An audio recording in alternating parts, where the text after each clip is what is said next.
السلام علیکم. الحمد لله الذي أبدع الأفلاك والأرضين نحمده حمدا ونشكره شكرا ونشهد أن لا إله إلا الله وحده لا شريك له شهادة من شهدها فاز باليقين ونشهد أن سيدنا ومولانا محمدا عبده ورسوله المبعوث إلى كافة الناس أجمعين صلى الله عليه وعلى آله وأصحابه وبارك وسلم تسليما كثيرا كثيرا إلى يوم الدين. أما بعد، أعوذ بالله من الشيطان الرجيم. بسم الله الرحمن الرحيم. اقرأ باسم ربك الذي خلق خلق الإنسان من علق اقرأ وربك الأكرم الذي علم بالقلم علم الإنسان ما لم يعلم. صدق الله العظيم.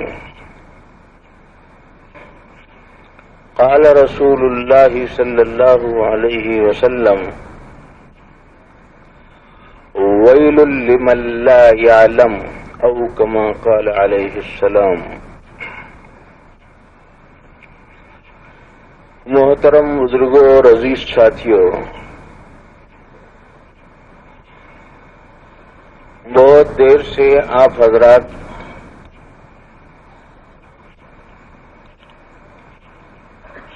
سیرت النبی صلی اللہ علیہ وسلم کے عنوان سے اور علم دین کی اہمیت کے نام سے بہت سی باتیں سن رہے ہیں. سیرت اور علم دین، ان دونوں کا لگا بندھا تعلق ہے. حضور اکرم صلی اللہ علیہ وسلم کی سیرت مبارکہ میں ساری بھلائیاں جمع ہیں، ظاہری بھلائیاں بھی جمع ہیں اور باطنی بھلائیاں بھی جمع ہیں. سیرت نبویہ کے تحت میں عقائد بھی ہیں، عبادات بھی ہیں، معاملات بھی ہیں، اخلاقیات بھی ہیں، انسانیت بھی ہے، اذکار اور افکار بھی ہیں، ظاہر اور باطن کی بڑی جامعیت. اور علم دین کے بارے میں بہت سادہ لفظوں میں یہ بات کہی جا سکتی ہے کہ علم دین حضور اکرم صلی اللہ علیہ وسلم کی سیرت ہی کا ایک حصہ ہے. اس لیے کہ حضور اکرم صلی اللہ علیہ وسلم کی زندگی صحیح فکر اور صحیح عمل، کامل صحیح فکر اور کامل صحیح عمل، بلکہ اکمل ترین درجے کے افکار و اعمال تھے اور ہیں جناب رسول اللہ صلی اللہ علیہ وسلم کے. اور انسانی زندگی انہی دونوں چیزوں کا مجموعہ ہے. فکر و عمل کے مجموعے کا نام زندگی. اگر آدمی صحیح فکر رکھتا ہے تو عمل بھی صحیح ہوتا ہے، فکر صحیح نہیں رہتی عمل بھی صحیح نہیں ہوتا. اس لیے انسانوں کی دو قسمیں ہیں. کچھ انسان وہ ہے جن کی فکر بھی صحیح ہے، اعمال بھی صحیح ہیں، اور بہت سے انسان وہ ہیں کہ جن کی نہ فکر صحیح ہے نہ اعمال صحیح ہے. اس لیے اعمال جو ہے یہ فکر جیسی ہوتی ہے ویسا ظہور میں آتے ہیں. اسی لیے فکر کی صحت ضروری ہے. حکماء اسلام نے یہ بات ارشاد فرمائی ہے کہ آدمی کو عقلی طور پر یہ بات سمجھنی چاہیے کہ علم کا سیکھنا فرض ہے. کیوں؟ اس لیے کہ آپ کسی بھی مسلمان سے پوچھئے کہ جہنم سے بچنا ضروری ہے یا نہیں، ہر ایک یہی کہے گا کہ ہاں جہنم سے بچنا ضروری ہے، لازم ہے کہ ہم بچیں. ایک اعتقاد کی بنیاد پر تو ہر مسلمان یہی بات کہے گا. آپ کوئی غیر آخرت کا عقیدہ نہیں رکھتا تو اس کی بات یہاں پر زیر بحث نہیں، لیکن ہم میں کا ہر شخص اس بات کا خواہش مند ہے کہ وہ جہنم کے عذاب سے بچے. اور جہنم کے عذاب سے بچنے کی تدبیر یہ ہے کہ اللہ کا فضل تو شامل حال ہوتا ہی ہے. اللہ ہی نے ایک دستور بنایا، اور وہ دستور یہ ہے کہ انسان کا عقیدہ درست ہو، فکر اور عمل ٹھیک ہو، عقیدہ صحیح ہو، عقائد و اعمال ٹھیک ہو. یہ انسان کے لیے ضروری ہے، اس لیے کہ عقیدہ ٹھیک ہوگا اور ایمان پر خاتمہ ہوگا تو جہنم سے بچ سکے گا، اور عقیدہ ٹھیک نہیں ہے، ایمان پر خاتمہ نہیں تو پھر جہنم سے نہیں بچ سکتا. اچھا، اب جب عقیدے اور عمل کی صحت لازم ہو گئی تو یہ بات بھی لازم ہو گئی کہ وہ کون سی چیز ہے جس سے عقیدہ ٹھیک ہوتا ہے. اسی کا نام علم ہے. اس لیے علم کا سیکھنا فرض ہے، اس لیے کہ عقائد اور اعمال کی درستگی ضروری ہے، اور وہی چیز موقوف ہے آخرت میں نجات کے اعتبارات میں. اس لیے علم کے بغیر تو چارے کار نہیں. اب اگر کوئی یوں کہیں کہ صاحب سینکڑوں ہزاروں لاکھوں لوگ جہالت کی زندگی جی رہے ہیں، ان کا کیا ہوگا؟ بولے سارے جاہلوں کا جو حشر ہوگا ان کا بھی وہی حشر ہوگا. ہم اگر جہالت کی زندگی جیتے رہیں گے تو ہمارا بھی وہی حشر ہوگا. حضور اکرم صلی اللہ علیہ وسلم نے ارشاد فرمایا، وَيْلٌ لِّمَن لَّا يَعْلَمُ أَوْ كَمَا قَالَ عَلَيْهِ السَّلَامُ. جاہل کے لیے جہنم کا گڑھا ہے. یعنی علم سیکھنا ضروری ہے. طلب الفقہ حتم واجب. ایسی حدیثوں میں آیا ہے طلب العلم فریضہ، علم کا حاصل کرنا فرض ہے ہر مسلمان مرد پر اور ہر مسلمان عورت پر فرض ہے. تو یہ بات معلوم ہوئی کہ جہنم سے بچنے کے لیے ایمان پر خاتمہ ضروری، اور ایمان پر خاتمے کے لیے عقائد و اعمال کی درستگی ضروری، اور عقیدے اور عمل کی صحت کے لیے علم ضروری. لہذا یہ بات لازم آتی ہے کہ ہم سب کے سب علم سیکھیں. ایسا علم جو نافع ہو. بعض مرتبہ ایسا بھی ہوتا ہے کہ صاحب علم تو بہت سارے لوگ سیکھتے ہیں، لیکن حضور اکرم صلی اللہ علیہ وسلم نے علم ان کو دو حصوں میں بانٹ دیا.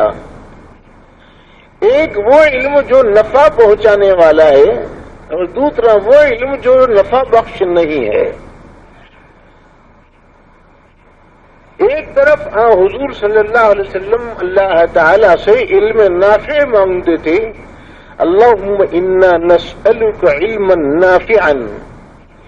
وہیں پر علم غیر نافع سے تعوذ کرتے تھے، پناہ مانگتے تھے، اور کیا فرماتے تھے؟ اللہم انی اعوذ بک من علم لا ينفع. اے اللہ میں ایسے علم سے پناہ مانگتا ہوں جو نفع بخش نہیں ہے. یہ نفع بخش کون سا علم ہوتا ہے؟ نفع بخش جو علم ہوتا ہے وہ ہے جس علم کے ساتھ عمل وابستہ ہوتا ہے.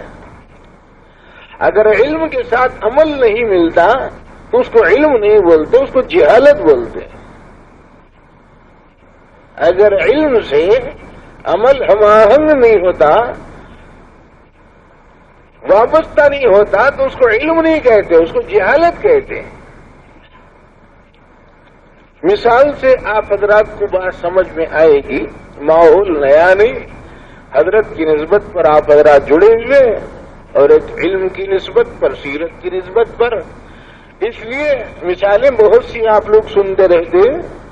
لیکن ایک مثال ہم آپ کی خدمت میں دیتے ہیں جس سے معلوم ہوتا ہے کہ علم کا جو تقاضا ہے جب اس پر عمل نہیں ہوتا تو انسان کو کس سطح پر اتارا جاتا ہے. کتابوں کے حوالوں کی ضرورت تو نہیں پڑے گی یہاں، صاف سیدھی سی بات ہے، آپ کے روزانہ کے تجربات میں ہے. اگر آپ کا بچہ، ایک بچہ اپنے باپ کو ہاتھ اٹھائے، اپنے باپ پر ہاتھ اٹھائے یا اپنے باپ کو لات مارے تو آزو بازو رہنے والے اس کے بھائی اور قریب میں رہنے والی اس کی ماں اور قریب میں رہنے والا اس کا دوست یہ کہے گا کہ میاں تیرے کو اتنا بھی ہوش نہیں کہ تو کس کو لات مار رہا ہے، یہ ابا ہے تیرے ابا.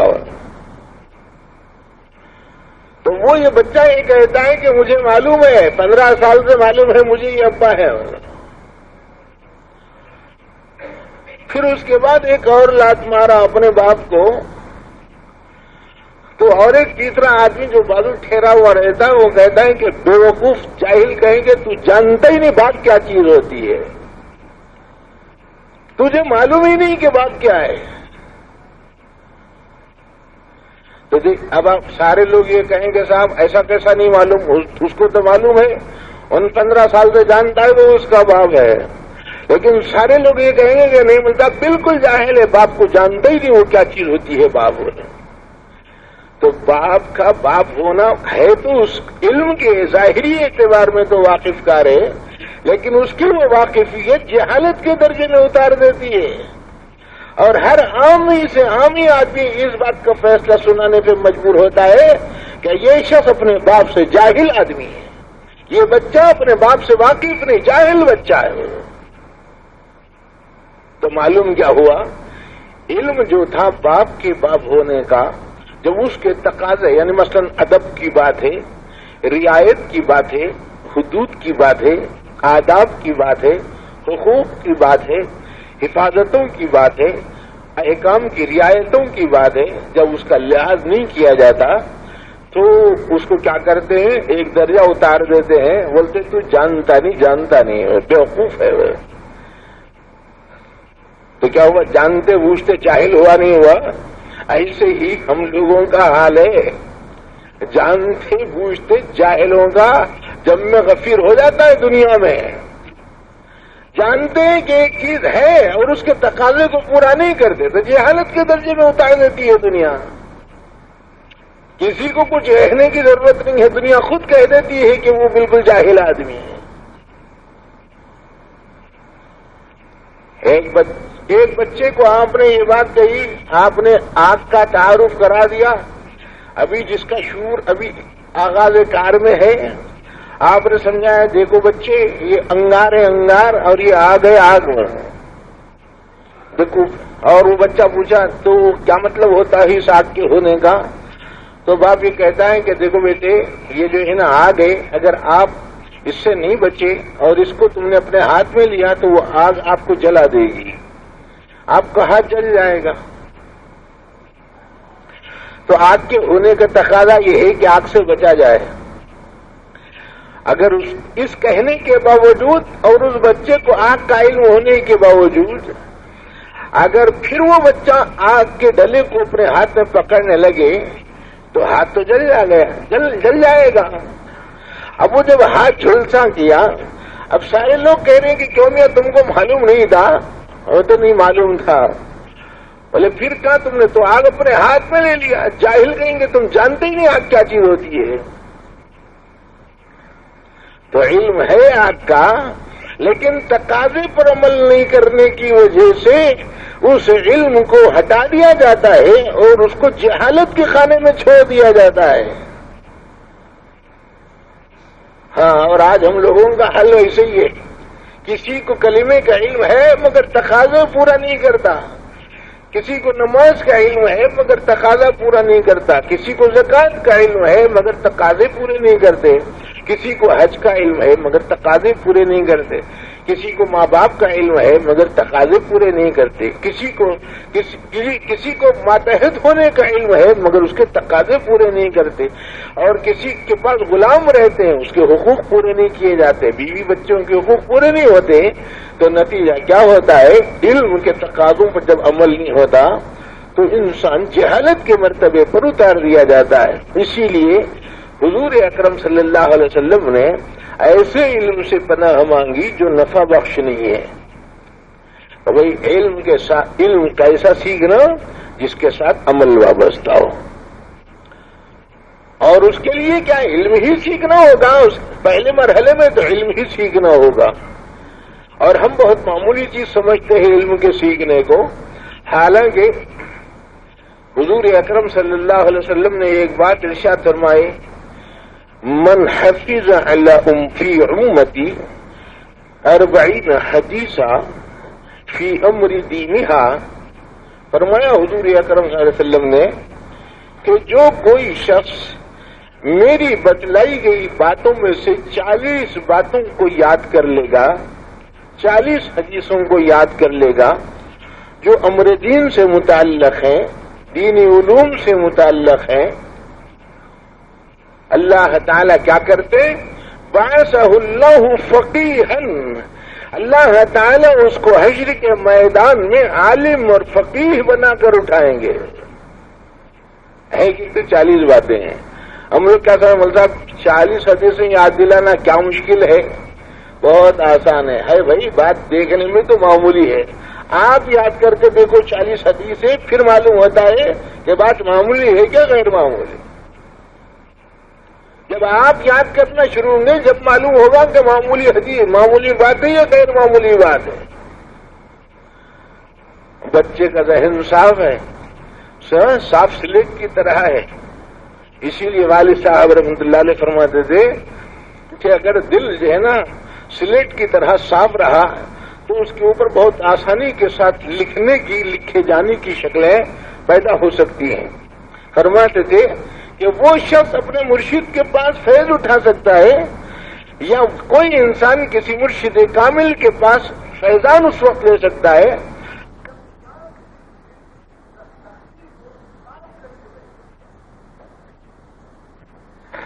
ایک ہی تختی کو صاف کر کے بیٹھے، اس میں کوئی کدورت نہ ہو، اس میں کوئی عداوت نہ ہو، اس میں کوئی آلائش نہ ہو، اس میں کوئی بغاوت کا جذبہ نہ ہو، اس میں کوئی حسد اور کینہ اور کپٹ کے کانٹے نہ ہو، ایک صاف ستھرا دل لے کر کوئی شخص بیٹھتا ہے تو وہ شخص برابر فائدہ اٹھاتا ہے۔ فرماتے تھے والد صاحب رحمۃ اللہ علیہ، اور اگر نہیں ایک آدمی جو ہر طرح کی چیزیں اپنے دل میں جو چاہے من چاہی ہزاروں قسم کی چیزیں دل میں لا کر فیض اٹھانا چاہتا ہے تو وہ بے فیضی اس کی ایسی رہتی ہے جیسے ایک بچہ ہے چاک لیا، اس نے ساری سلیٹ پر اس نے گھس دیا اور شروع سے لے کر آخر تک اس کو سفیدے میں بھر دی، اب چاک کا پورا برادہ جی سلیٹ کے اوپر موجود ہے، اب وہ اپنے استاد سے کہہ رہا ہے کہ استاد محترم اس پر لکھو۔ حضرت فرماتے تھے کہ ارے اس پہ اوپر اللہ لکھے بھی تو نہیں نظر آتا، جنت لکھے بھی تو نظر نہیں آتا انہیں. اس سے کہا جاتا ہے کہ سلیٹ صاف کر، پھر اس کے بعد الف بھی لکھا جائے گا تو نظر آ جائے گا، اور اگر با بھی لکھ دیا جائے گا تو نظر آ جائے گا. آج ہم لوگ اپنے دلوں کے اندر کس طرح کے اعتبارات رکھتے ہیں جس کی وجہ سے فیضان سے محرومی ہوتی ہے، وہ دلوں کی صفائی کا معاملہ ہے. اسی لیے حضور اکرم صلی اللہ علیہ وسلم نے ارشاد فرمایا من حفظ فی امتی 40 حدیثا من امر دینہا، دینی امور کے بارے میں 40 باتیں، 40 حدیثیں جو شخص یاد کر لے گا، بعثہ اللہ فقیہا، اللہ پاک اس کو حشر کے میدان میں فقیہ بنا کر اٹھائیں گے. اور حضرت صلی اللہ علیہ وسلم نے ارشاد فرمایا، حدیث کا اگلا ٹکڑا یہ ہے، وَكُنْتُ لَهُ يَوْمَ الْقِيَامَةِ شَافِعًا وَشَهِيدًا، اور قیامت کے دن میں اس کے لیے سفارشی بنوں گا اور گواہ بنوں گا. کتنا آسان معاملہ ہے.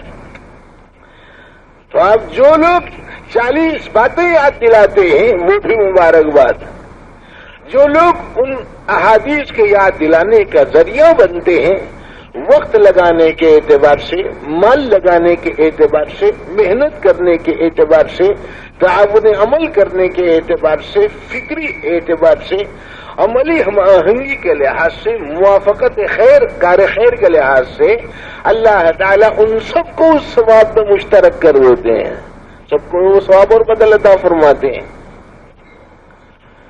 حضور اکرم صلی اللہ علیہ وسلم نے ارشاد فرمایا، وَيْلٌ لِّمَن لَّا يَعْلَمُ، جاہل آدمی جہنم کے گڑھے میں جاتا ہے، بڑا نقصان اٹھاتا ہے، اس کے لیے بڑی ہلاکتیں ہیں. عام طور پر لوگوں میں یہ بھی اس طرح کی بات بھی آج کل چل رہی ہے، وہ یہ کہ مطلب کسی عالم کے پاس نہ جانا، نہ سننا، نہ سمجھنا، اس لیے کہ جب جائیں گے تو وہ کچھ نہ کچھ بولیں گے، جب کچھ نہ کچھ بولیں گے تو عمل کرنا پڑے گا، لہذا جب عمل کرنا ہی نہیں ہم کو تو جائیں کیوں، سنے تو ایک ذمہ داری آ جاتی ہے. اور ایسا شخص یہ سمجھ رہا ہے کہ میرا بیڑا پار ہو جائے گا، یہ سمجھ رہا ہے کہ مجھے علم کی ضرورت نہیں ہے، اس وقت کہ جب علم آئے گا تو عمل کرنا پڑے گا، اور اس سے تو بہتر یہ ہے کہ میں علم ہی نہ سیکھوں. کیا وہ شخص نقصان سے بچ سکتا ہے؟ اس کی مثال ایسی ہے جیسے حضرت رحمۃ اللہ علیہ فرماتے تھے، یہ جو آدمی کے ذہن میں رہتا ہے نا نمل صاحب، نہ سیکھو نہ وبال مول لو. فرماتے تھے کہ اندھیرے میں ایک شخص بیٹھا اور اس شخص کو بچھو نے کاٹ لیا. اب وہ بچھو کا اثر اس کے اوپر سرایت کر گیا، اب وہ پریشان ہو رہا ہے، بے چین بے کل. اب روشنی آئی یا اس کے بعد لائٹ لائی گئی یا پیٹرومیکس سلگایا گیا یا قندیل سلگائی گئی یا چراغ جلایا گیا، اب دیکھا گیا تو معلوم ہوا کہ بچھو نے کاٹ لیا ہے اور اس کے اثر سے تڑپ رہا ہے. تو اگر وہ شخص بچھو سے مخاطب ہو کے کہنے لگے کہ اے بچھو مجھے معلوم نہیں تھا تو بچھو تھا، میں اندھیرے میں تجھے نہیں دیکھ سکا، تو کیا اس طرح کے بولنے کی وجہ سے بچھو کے اثر سے محفوظ ہو جائے گا؟ تو لا علمی کا اظہار کرنے سے وہ بچھو کے زہر سے محفوظ نہیں رہ سکتا. ایسے ہی میں کلمے کا علم نہیں تھا، مجھے نماز کا علم نہیں تھا، مجھے زکوٰۃ کا علم نہیں تھا، مجھے حج کا علم نہیں تھا، مجھے صدقات کا علم نہیں تھا، مجھے خیرات کا علم نہیں تھا، اور مجھے اہل اللہ کا علم نہیں تھا، اللہ والوں کا علم نہیں تھا، مجھے قرآن کا علم نہیں تھا، مجھے حدیث کا علم نہیں تھا، بولنے سے کیا بچ جاتا ہے آدمی؟ بچنے کا سوال نہیں ہے. اسی لیے حضور صلی اللہ علیہ وسلم نے ارشاد فرمایا کہ یہ ہلاکت کا ذریعہ بن جاتی ہے وہ چیز. علم کا سیکھنا ضروری ہے. کتنے علم کا سیکھنا، بہت کسی دینی ادارے میں پڑھ کر فارغ ہو کر فاضل ہو کر کامل ہونا یہ تو فرض کفایہ والا علم ہے.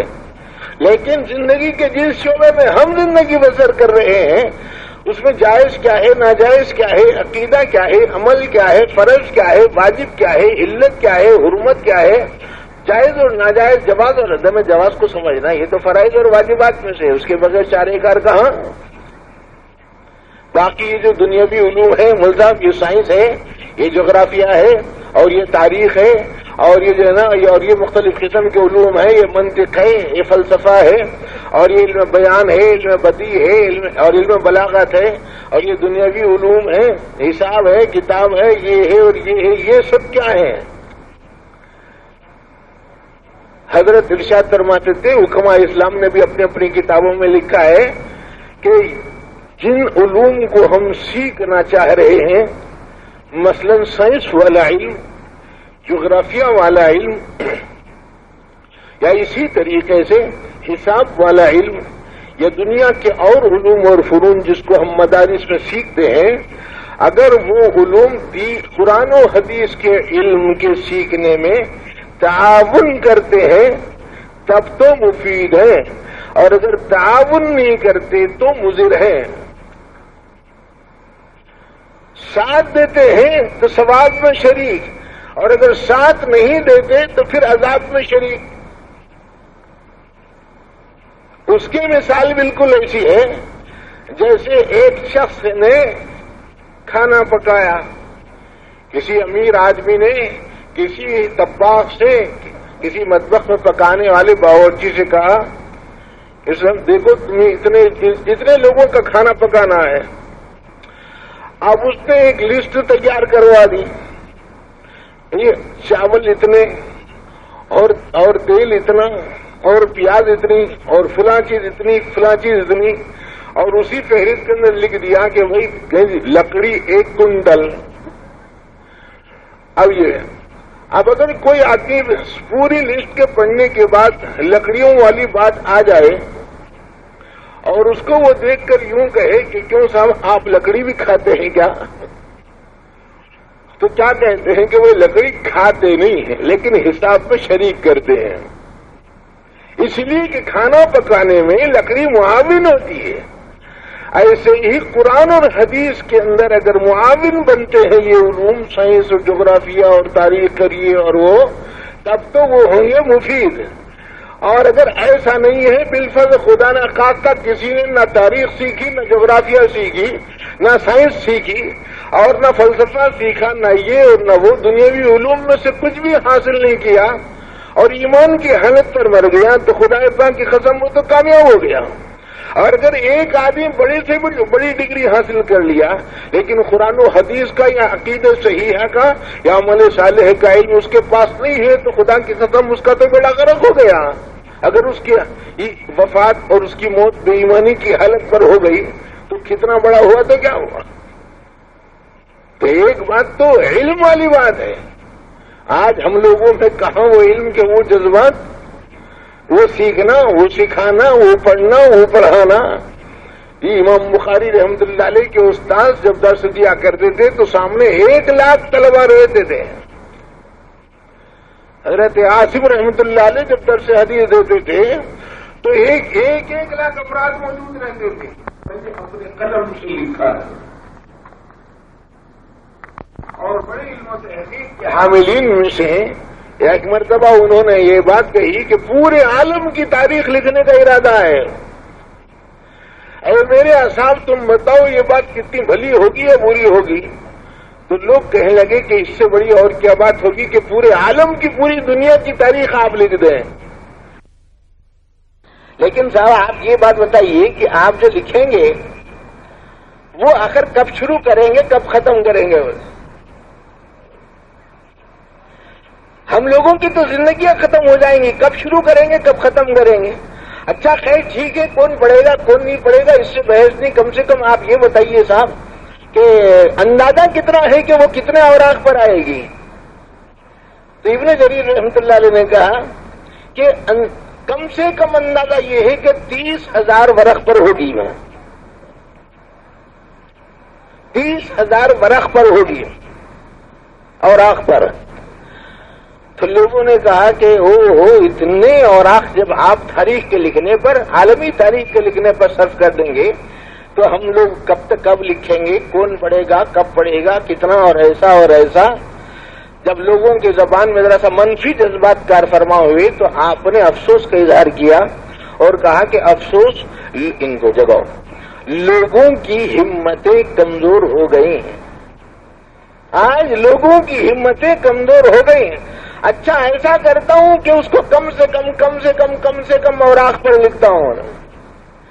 تو لوگوں نے پوچھا کہ کتنے ہو سکتے ہوں گے؟ تو فرمایا کہ 3000 اوراق تو ضروری ہے.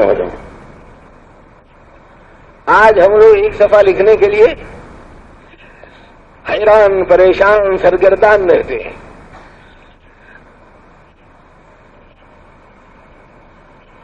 لیکن اللہ تعالیٰ جب کسی کے اندر وہ علم کی برکات عطا فرماتے ہیں تو ماشاءاللہ. حضرت علامہ ابن الجوزی رحمت اللہ علیہ روزانہ کئی اجزاء لکھا کرتے تھے. 40 برسوں تک لکھتے رہے اور 14 اوراق کا اوسط رہا. 40 صفحات لکھتے تھے مختلف انداز سے. علم کی برکات ان کے پاس ایسی تھی کہ علم کے اندر علم کے جذبات اتنے زیادہ تھے کہ علم کو سیکھو، علم سکھاؤ، علم سیکھو، علم سکھاؤ. حضرت مجاہد رحمت اللہ علیہ ارشاد فرماتے ہیں کہ علم جو ہے یہ متکبر حاصل نہیں کر سکتا. مغرور آدمی کو علم نہیں ملتا. یہ جو مغرا پنا رہتا ہے نا، انا پن جس کو کہتے ہیں، انیت، میں پنا جو ہے، مغرا پنا، مغرور اور متکبر جو آدمی ہوتا ہے. حضرت مجاہد رحمت اللہ علیہ کا ارشاد نقل کر رہا ہوں. حضرت نے لکھا ہے کہ متکبر آدمی اور مغرے قسم کے آدمی علم سے محروم رہتے ہیں. جب کہا بھائی ٹھہریے، آپ ایک بات سن لیجیے، سمجھ لیجیے. تب ہم بس کرو مل صاحب، سب سنے ہیں، سب سمجھے ہوئے. ہمارے کو معلوم ہے آپ کیا بولنے والے ہیں، ہم کو معلوم.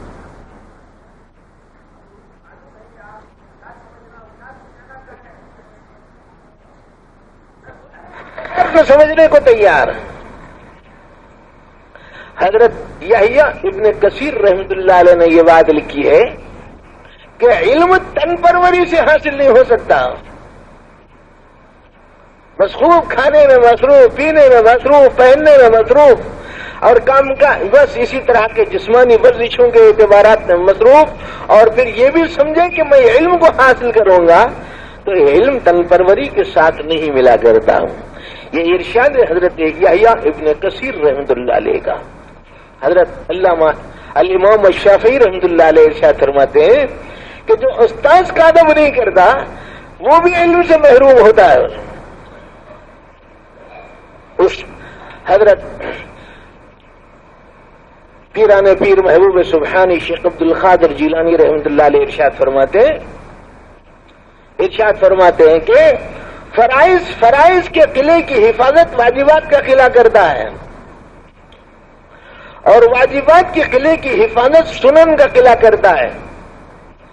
سنتوں کے قلعے کی حفاظت مستحبات اور نوافل کا قلعہ کرتا ہے، اور مستحبات کی حفاظت آداب کا قلعہ کرتا ہے. آداب کے حدود کرتے ہیں، آداب ہی نہیں رہتے تو سنن نوافل غائب، مستحبات غائب، اور مستحبات غائب ہو جاتے ہیں تو سنتوں کی باری آتی ہے.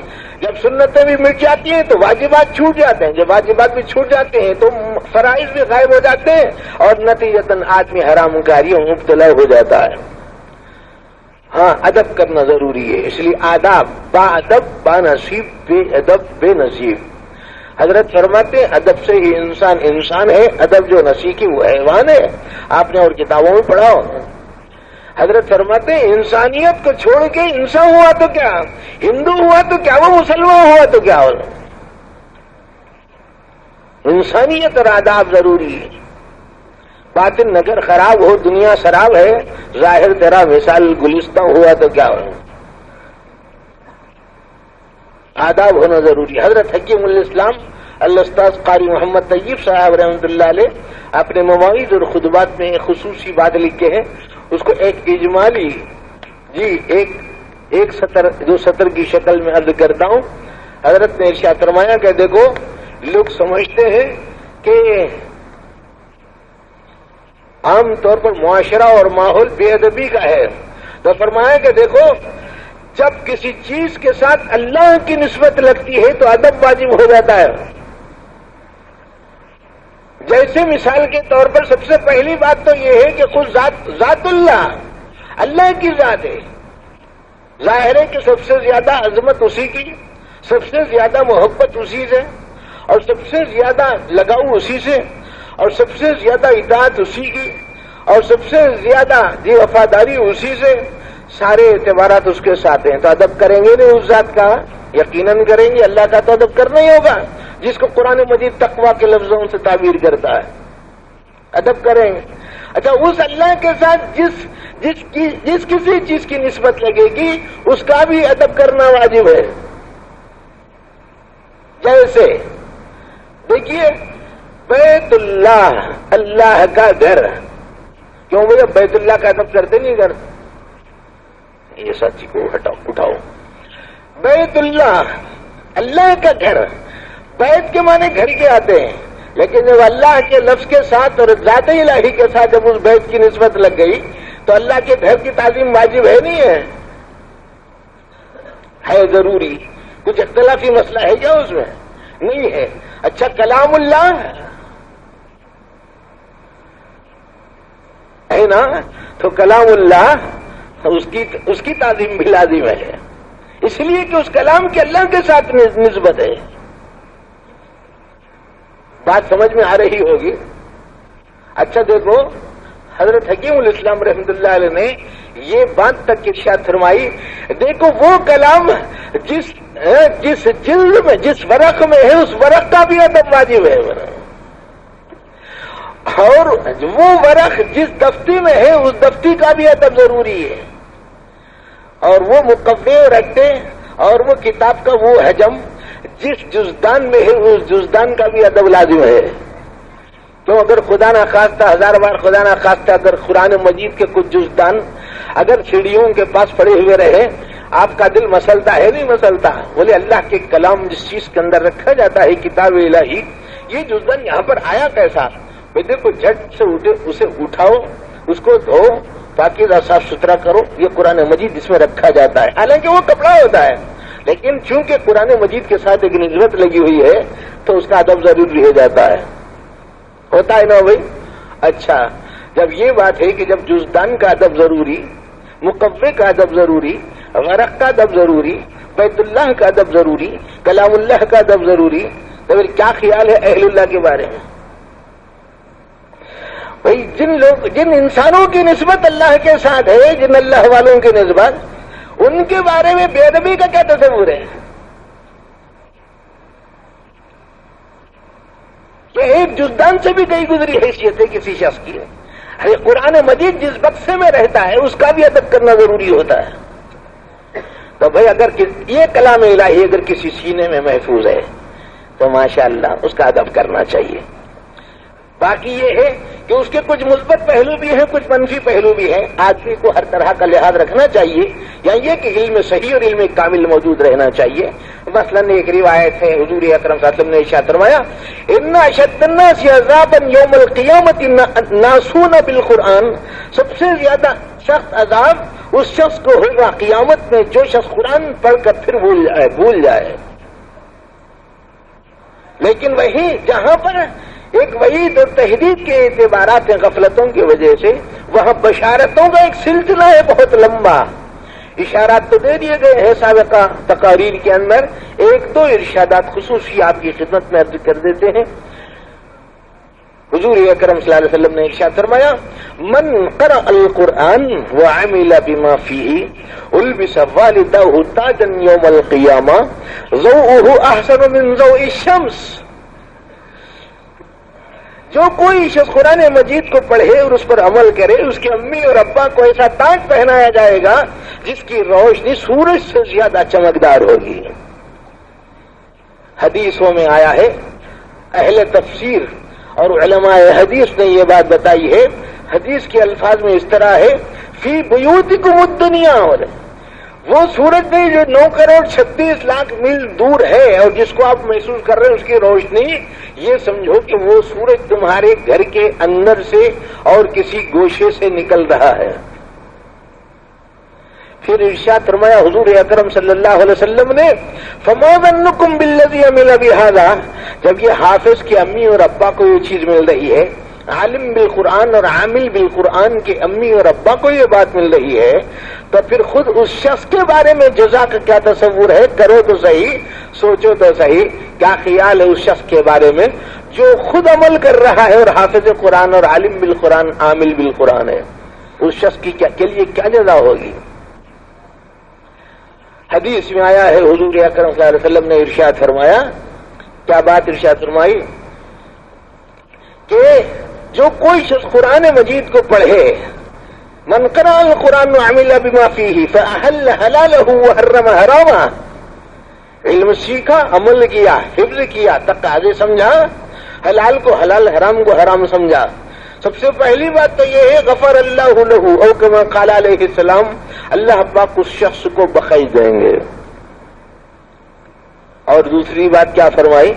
وشفعه فی عشرۃ من اہل بیتہ کلہم قد وجبت لہ النار او کما قال علیہ الصلاۃ والسلام۔ جی پیشرو مقرر نے اس حدیث کا ترجمہ کر دیا تھا، میں نے الفاظ حدیث آپ کی خدمت میں رکھ دیے۔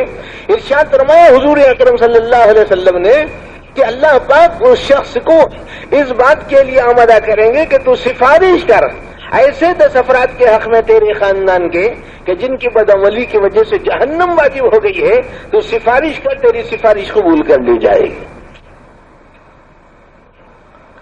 آدمی کو سیکھنا ہے بھائی، بہت سیکھنا ہے۔ ہم لوگ بڑی غلط فہمیوں میں ہیں۔ صرف اتنا ہی نہیں کہ الفاظ سیکھیں، بلکہ الفاظ کے ساتھ پھر معنی بھی ہے، معنی کے ساتھ تفسیر بھی ہے، تفسیر کے ساتھ انطباق بھی ہے، عمل بھی ہے، حکم کی نسبت پر عمل بھی ہے، اس کے بعد الفاظ کی، معنی کی، تفسیر کی، تعمیل کی دعوت بھی ہے۔ بہت بڑے مراتب و درجات ہیں۔ حضرت والد صاحب رحمۃ اللہ علیہ ارشاد فرماتے تھے، لوگوں کو آج کل اتنا بھی ہوش نہیں رہا کہ ظاہر اور باطن کا فرق کر سکیں، اتنا بھی ہوش تھے لوگوں کو۔ بس قرآن میں ایک لفظ ایسا آیا، بس حدیث میں ایک لفظ ایسا آیا، نہ اس کے ظاہر پر نظر، نہ اس کے باطن پر نظر ہونا۔ اور یہ بات لوگوں کے ذہنوں میں رہتا ہے، صاحب قرآن ہے صاف صاف ہے، حدیث میں ہے صاف صاف ہے، پھر ابھی کیا باقی ہے؟ اللہ رب العزت نے ارشاد فرمایا وَذَرُوا ظَاهِرَ الْإِثْمِ وَبَاطِنَهُ، ظاہری گناہ بھی چھوڑو، باطن کے گناہ بھی چھوڑو۔ معلوم یہ ہوا کہ ہر چیز کا ظاہر اور باطن ہوتا ہے، ہر چیز کا ظاہر اور باطن ہوتا ہے۔ اور یہ سیرت کے 2 پہلو ہیں، ایک ظاہری پہلو ہے جو محمد بن عبداللہ کی صورت میں سیرت مبارکہ کی تفصیل میں ملتا ہے، ایک نور رسول صلی اللہ علیہ وسلم ہے، نور محمدی صلی اللہ علیہ وسلم، جو باطن رسول کی صورت میں ملتا ہے۔ ہم کو کیا معلوم ہے ظاہر کیا چیز ہے، باطن کیا؟ ہم تو کچے بچے ٹھہرے، لیکن ہم کو والد ماجد رحمۃ اللہ علیہ سے ایک چھوٹی سی مثال ملی جس سے ظاہر اور باطن کو سمجھنے کا سبق ملا اور حوصلہ ملا سمجھنے کا کہ ہاں ایک چیز ہے جس کو سمجھنا چاہیے۔ فرماتے تھے کہ اگر کسی کو ظاہر باطن سمجھ میں نہیں آ رہا ہے تو فرمایا دیکھو بادام پہ غور کرو، بادام پر جی وہ بادام جو سخت چھلکے میں بند ہے، وہ بادام اپنے ہاتھ میں لے لو۔ اس کے بعد فرماتے تھے، سادہ لفظوں میں فرماتے تھے، کہا کہ ہتھوڑی لے لی اور بادام کے چھلکے کو توڑنا شروع کر دیا، یا سخت دانتوں میں دبایا اور بادام کے چھلکے کو پھوڑ دیا، یا کوئی پتھر لیا اور دوسرے پتھر پر رکھ کر اس بادام کو توڑ دیا۔ تو فرماتے تھے کہ ایک بادام کا سخت چھلکا ظاہری کی صورت میں الگ ہو گیا اور اندر اصل بادام وہ باطن ہے، اصل بادام وہ باطن ہے۔ پھر فرماتے تھے کہ جو بادام اب چھلکا ہٹا دینے کے بعد آپ کے ہاتھ میں موجود ہے، اس میں بھی پھر ایک ظاہر ہے، ایک باطن ہے۔ اور اس کی تعبیر یہ ہے، توجیہ یہ ہے کہ آپ اس کو چند منٹ پانی میں بھگو دیں، اس کے بعد اس کو پانی سے نکال لیں اور اپنی چٹکی میں مسل لیں، تو ایک بادامی پتھر کی صورت میں ظاہر الگ ہو جائے گا اور سفید چارولی کی شکل میں باطن الگ ہو جائے گا۔ سمجھ میں آیا ظاہر و باطن؟ پھر فرماتے تھے کہ پھر وہ جو چارولی ہے جو مغز بادام کی صورت میں موجود ہے، پھر اس کا ایک ظاہر ہے، ایک باطن ہے۔ اس کی صورت یہ ہے کہ آپ کسی کھردری ٹھیکری پر یا کسی کھردرے پتھر پر یا کسی اور چیز پر آپ اس بادام کو گھس دیں تو دیکھو ایک صفوف بادام کی شکل میں وہ برادے کی شکل میں بادام کے برادے کی شکل میں ایک علیحدہ ایک حصہ ہو جائے گا اور ایک عرق کی شکل میں سامنے آ جائے گا، تو وہ جو برادہ ہے وہ ظاہر ہے اور عرق جو ہے وہ باطن ہے، عرق باطن ہے۔ پھر ارشاد فرماتے تھے پھر اس عرق بادام کا ایک ظاہر ہے ایک باطن ہے، اس عرق بادام کا ایک ظاہر ہے ایک باطن ہے۔ اس عرق کو آپ نے پی لیا تو آپ یہ جو عرق پی رہے ہیں یہ ظاہر ہے، اور اس عرق بادام کی پینے سے جسم میں جو توانائی آ رہی ہے وہ اس کا باطن ہے۔ فرماتے تھے کہ بادام میں اتنے ظاہر باطن ہیں اور ہم لوگوں کو اتنا بھی ہوش نہیں ہے کہ قرآن و حدیث کا بھی ظاہر و باطن ہے۔ کسی آیت کی تفسیر کے اعتبار میں، کسی حدیث کی توجیہ کے اعتبار سے آدمی کس نظام باطل میں گرفتار ہے، سمجھ رہا ہے کہ میں بھی بہت کچھ سمجھ سکتا ہوں۔ ارے بھائی تفکر سوجھ بوجھ بھی تو کوئی چیز ہوتی ہے۔ کیا امام اعظم ابو حنیفہ یوں ہی بیکار ٹھہرے؟ امام شافعی یوں ہی ایسے بے حیثیت آدمی ہیں؟ امام مالک اور امام احمد بن حنبل رحمۃ اللہ علیہ کے ایسے ہی بیکار آدمی تھے؟ دین کا تفقہ ملا، سوجھ بوجھ ملی، اللہ پاک نے قبولیت عامہ عطا فرمائی۔ یہ نہیں کہتے کہ وہی 4 فقہا تھے، سینکڑوں فقہا ہوئے، لیکن قبولیت تو اللہ کے پاس ہے، وہ جس کو چاہے قبولیت دے دے۔ اس کی وجہ سے ہمیں آپ کو قدورت کیوں؟ جیسے فقہاء ظاہر میں 4 ائمہ کو اللہ پاک نے قبولیت دے دی، ایسے فقہاء باطن میں 4 فقہاء باطن کو اللہ تعالیٰ نے قبولیت دے دی۔ حضرت خواجہ معین الدین چشتی اجمیری رحمۃ اللہ علیہ کو، حضرت شیخ شہاب الدین سہروردی رحمۃ اللہ علیہ کو، حضرت خواجہ بہاؤالدین نقشبندی رحمۃ اللہ علیہ کو، حضرت محبوب سبحانی شیخ عبد القادر جیلانی رحمۃ اللہ علیہ۔ اس کا یہ مطلب نہیں ہے کہ صوفیاء اور اولیاء اور نہیں ہوئے، اللہ پاک نے قبولیت دے دی تو اس کو کیا کرتے ہیں؟ اللہ تعالیٰ کی مرضی کی بات ہے، وہ جس کو چاہے قبول عام عطا فرما دے۔ تو فقہ ظاہر بھی ہے، فقہ باطن بھی ہے، ایک چیز کا ظاہر بھی ہوتا باطن بھی ہوتا۔ اس لیے سمجھ اصل ہے۔ اللہ کے رسول صلی اللہ علیہ وسلم نے ارشاد فرمایا من یرید اللہ بہ خیرا یفقہہ فی الدین۔ جب اللہ پاک کسی کو جب کسی کے ساتھ بھلائی کا ارادہ کرتے ہیں تو اس کو دین کی سمجھ عطا فرماتے ہیں۔ دین کی سمجھ کس کو کہتے ہیں؟ الفاظ کچھ اور انداز کے ہوتے ہیں، تفقہ کی سوجھ بوجھ کے ملکے کی شکل کچھ اور ہوتی ہے۔ اس کو حضرت مثال دیتے تھے سمجھانے کے لیے، جیسے ایک ماں مغرب کی نماز پڑھنے کے لیے جا رہی تھی، چولہے پر اس نے چاول چڑھائے اور اس کے بعد اپنی بیٹی سے کہا کہ بیٹی دیکھتے رہے چولہے پر چاول ہیں، دیکھتے رہو، میں نماز کے لیے چل رہی ہوں۔ اب وہ بیچاری یہ سوچ کر کہ بیٹی موجود ہے، دیکھ لے گی، سارے کام کاج سنبھال لے گی، نگرانی کر لے گی۔ اب وہ گئی، وضو کیا، اہتمام سے نماز کے لیے کھڑی ہو گئی، مغرب کی نماز پڑھی، پھر یہ سوچا کہ بچی تو موجود ہے، دیکھ لے گی۔ اب وہ اس نے کیا کیا، سنتیں پڑھی، پھر سنت پڑھنے کے بعد نفل شروع کر دی۔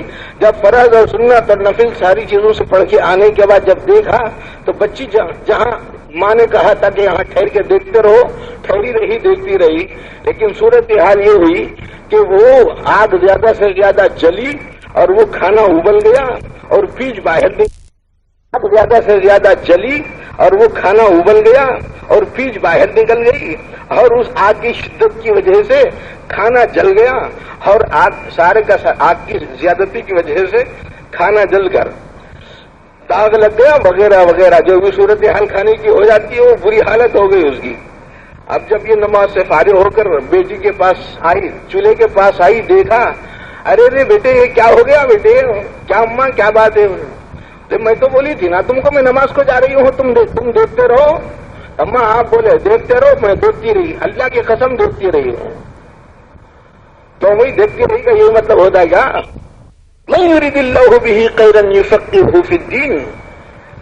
اللہ تعالیٰ شرح صدر عطا فرماتے ہیں، دین کی سوجھ بوجھ دیتے ہیں۔ تو علم کوئی معمولی چیز نہیں ہے، یہی علم ہے جو جنت کی طرف لے جانے والا ہے۔ حضور اکرم صلی اللہ علیہ وسلم نے ارشاد فرمایا من طلب العلم فهو فی سبیل اللہ حتی یرجع۔ جو کوئی شخص علم کو حاصل کرنے کے لیے نکلے وہ جب تک کہ اپنے گھر واپس نہ لوٹ جائے اس وقت تک اللہ کے راستے میں۔ ہم لوگوں کو تو اللہ کا راستہ بھی سمجھ میں نہیں آیا۔ حضرت مولانا زکریا رحمۃ اللہ علیہ نے اپنی کتاب فضائل تبلیغ میں یہ بات لکھی ہے کہ مؤذن اذان دے رہا ہے وہ اللہ کے راستے میں ہے، امام امامت کر رہا ہے وہ اللہ کے راستے میں، خطیب خطبہ دے رہا ہے وہ اللہ کے راستے میں، ایک مجاہد جہاد تلوار سے جہاد کر رہا ہے وہ اللہ کے راستے میں، ایک صاحب قلم قلم سے خدمت کر رہا ہے وہ اللہ کے راستے میں، ایک دینی مدرسے کا چلانے والا وہ اللہ کے راستے میں، اور ایک مجاہد فی سبیل اللہ اللہ کے لیے دعوت کا کام کر رہا ہے وہ اللہ کے راستے میں، ابلاغ کا کام کرتا ہے وہ اللہ کے راستے میں۔ ہم نے اللہ کا راستہ کس کو سمجھا؟ تو اپنے اندر علم الحقائق کے اعتبار سے اصل بنیادوں کے لحاظ سے جس علم میں کمال اور کمال علم کی ضرورت ہے، مہربانی فرما کر جستجو اور تحقیق کا دائرہ اور وسیع کر دیجیے، اور وسیع کر دیجیے، اور ظاہر اور باطن کے اعتبار سے سیرت النبی صلی اللہ علیہ وسلم کو سمجھنے کی کوشش کریں، سیرت مصطفیٰ صلی اللہ علیہ وسلم کو سمجھنے کی کوشش کرنا چاہیے۔ آقا دو جہاں صلی اللہ علیہ وسلم کی سیرت کے بارے میں ایک گوشہ چونکہ عنوان تو ہے، اسی لیے پوری تفصیل تو ذکر نہیں کر سکتے، فجر بھی بس نہیں ہوتی، اسی لیے آپ سے ذکر کرنا یہ ہے کہ ایک اشارہ یہ دیے دیتے ہیں، حضور اکرم صلی اللہ علیہ وسلم کی حیات طیبہ کے دو پہلو ہیں، ایک ظاہر کا پہلو، ایک باطن کا پہلو۔ حضرت محدث صدیق عبداللہ شاہ صاحب رحمۃ اللہ علیہ نے یہ بات لکھی ہے کہ ظاہر کے پہلو میں دیکھو بھائی یہ محمد بن عبداللہ ہے جی، اور یہ ابو طالب کے بھتیجے ہیں، اور یہ دیکھو بھائی عبداللہ کے بیٹے ہیں، اور یہ اور عبد المطلب کے پوترے ہیں، اب اس طریقے سے خاندان قریش کے رہنے والے ہیں، مکہ مکرمہ کی سرزمین پر پیدا ہوئے ہیں۔ لیکن جہاں تک کہ باطن کو سمجھنے کا تعلق ہے، ایک مثال دی اور سمجھایا کہ دیکھو آپ جانتے ہیں کہ حضرت ابراہیم علیہ السلام نے حضرت اسماعیل علیہ السلام کے گلے پر چھری پھیری تھی؟ بولے ہاں پھیری تھی۔ تو آپ جانتے ہیں کہ کیوں نہیں چلی؟ بولے ٹھیک ہے اللہ کا حکم تھا، نہیں چلنے کا نہیں چلی، لیکن اہل اللہ کی تحقیق یہ ہے، اہل قلم محققین کی، کہ وہ بنیادی وجہ کیا ہے کہ جس کی وجہ سے چھری اور چاقو نہیں چل سکا حضرت اسماعیل علیہ السلام کے گلے پر۔ اس کی اصل وجہ یہ تھی کہ حضرت اسماعیل علیہ السلام کے خاندان میں حضور اکرم صلی اللہ علیہ وسلم کو وجود میں آنا تھا، اگر وہاں گلا کٹ جاتا تو حضور کا واسطہ منقطع ہو جاتا تھا۔